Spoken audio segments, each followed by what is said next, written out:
Hi, this is the TCL 408 and I'll show you how to edit notification panel shortcuts on this device.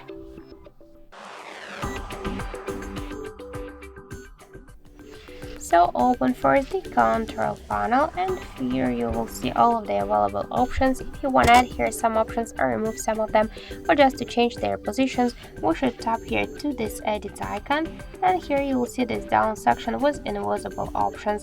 To add them to your panel, you should just hold the option and drag it to this up section by this way. To remove some of them from here by the same way, hold the option and drag it to this down section. And to change the positions of the icons here, we should just hold it and drag it. As you can see, this is so simple. To reset all of the changes, click on the right upper corner, and to save the changes, tap to go back. So thank you for watching, and if you find this video helpful, leave thumbs up and subscribe our channel.